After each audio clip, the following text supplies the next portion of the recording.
the book made you decide to write a book? I didn't decide to write a book. The book wrote itself. It's a complete true story about the fact that I grew up in the most dysfunctional, psychotic household, living at the racetrack with like alcoholism and bulimia and like obsessed with food. And my whole life I was on a diet. Until I was 33 years old, I knew everything I ate, every minute I worked out, food noise, complete food noise. And this book is about a food voice. Just an internal dialogue that will get you through every single situation in life.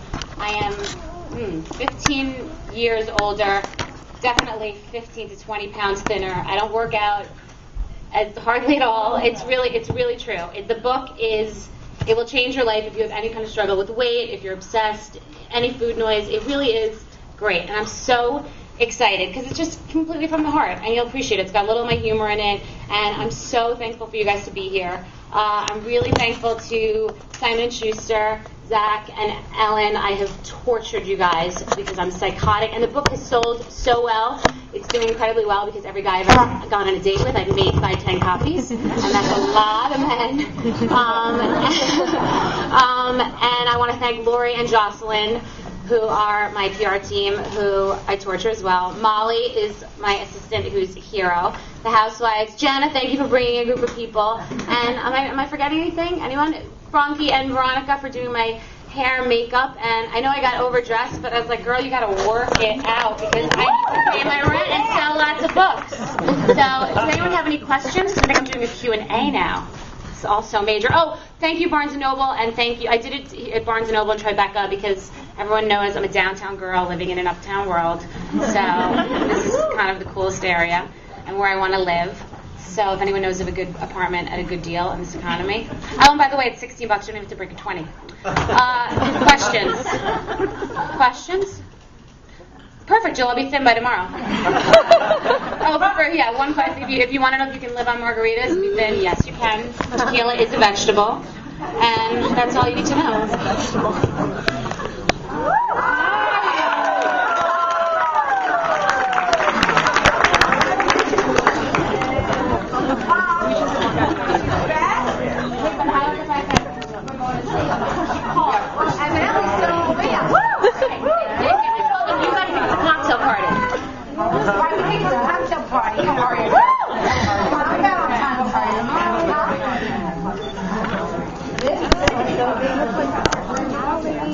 I'm sorry, anyone else have anything they'd like to add?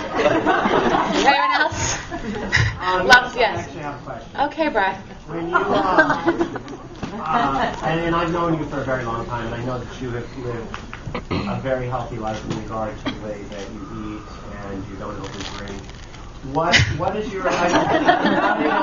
Well, you don't. Right. What is your advice to somebody who is on a journey of trying to understand how to eat healthy and at the same time not starve?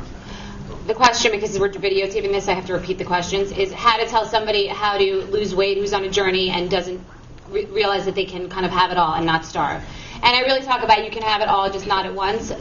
Go ahead. No, the reason I refer, because in your book, one of the amazing things that you refer to is, which is so interesting, and we had talked about this, is that you discuss it as a bank account.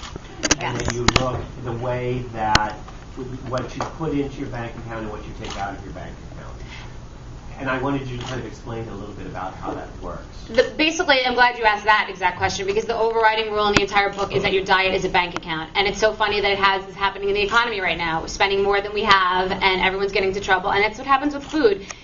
People are so obsessed that they're panicked. It's like, I bought this house I can't afford, so let me just fill it with furniture I can't afford. It's the same thing with food. I had a piece of chocolate cake. I hate myself. I now have to have French fries and pizza, and I'm bad. And the book talks about you're not good or you're not bad. It's just food. It's not your best friend or your enemy. That's food noise. And so the answer to that question is that if it's okay. You can have whatever you want. You just can't have it all at the same time. And it's not what you do now. It's what you do next. So it's not that leopard pair of pumps that you buy. It's that the next time you go shopping, you don't buy anything, or you buy a plain black cashmere sweater. You don't buy this dress next. You know, you can't. You have to like manage it. But each rule is for a different time. If you're at if I go into a cocktail party and I see George Clooney, I don't walk up and say, "Hi, will you marry me?" I make a plan, and it's the same thing with the buffet. I think about the buffet. I don't walk up and eat every single thing. I decide what's worth it, what's not. Is this really that great shrimp? Do I have to eat that cheese cube I've seen 50 times? You pick your battles. So the book, but it's all these rules that are for every different situation. You could be poor, you could be rich. Oprah can't keep her weight down. How is someone at Walmart supposed to do it? And it talks about what to eat on a plane, in a mini mart. It's just really about any situation in your life. Well, I also think that, I mean, of my opinion, that so much of young Hollywood is dangerous. I know, and it's not a healthy image to portray. And the truth is, the people that the men want are the Rihannas and the Beyonces and the Kim Kardashians. It's not the little skinny swizzle sticks. So people just have to. Women compete with women rather than doing what really feels healthy. And the word skinny girl isn't meant to be being a bone. It's meant to be being the girl that you want to be, being as healthy as you really want to be. It could be a size 12. It could be a size 2. It's just being comfortable with where you are. And if you're happy with who you are, then it doesn't matter. But if you're not, figuring out how to calm down the food noise and how to work food into your life, because you have to be faced with it every day. And also working as a personal chef for so many years. Anyone else have a question?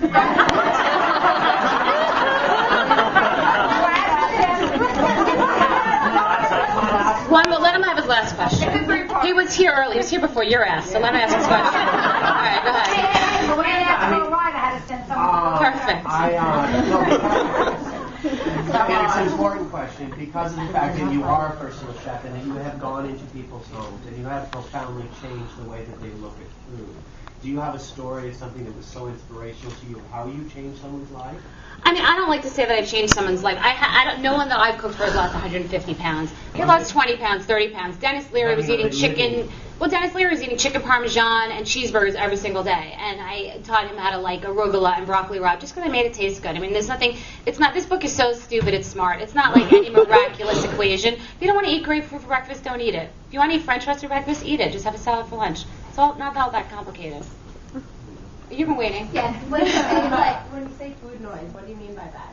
Food noise is the fact that 99% of my life, and my friend Stephanie, who just showed up, we used to have our conversations every day. She'd be like, I ate 4 cookies, I ruined it, I killed myself, and then I did worse, it's over, I hate myself, and tomorrow. That's food noise. Like, that's not a conversation that you should be having. You should be worrying about your work, your love life, other things. You shouldn't have noise about food. I go through that on a daily basis. I'm getting married in a few months, and all I can think about is eating. Right, well, because you have food noise, and you really should just read the book, and you have to start to trust that you can turn it into a food voice, and that there's nothing to be afraid of. I used to be terrified of avocado. Everything had to be steamed, no oil, crazy. And it's crazy because the more intelligent we become the more information we learn about dieting, the more unintelligent we become, unlike any other thing. It could be learning how to be a doctor, anything else. You keep reading more, and you get more intelligent. Any diet book, they all tell you what to do. Like, it's cookie cutter, and you don't eat the way that she eats. So you have to... Skinny, yes. I felt like belittled afterwards. They kept calling me big. It's right. This is not to make you feel bad about what you're doing and tell you to go spend $40 at Whole Foods. Yeah, no, this is about if you go to... I hope you don't, but if you go to McDonald's every day, you could still be naturally thin. You just have to figure out how to manage your bank account. You don't belittle and you don't talk down and no, I don't know, because they're saying that skinny bitch says to people, right? Yeah.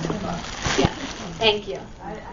Hi. Hi. It's kind of two-part. One was just texting from my friend in Dallas. Oh, wow.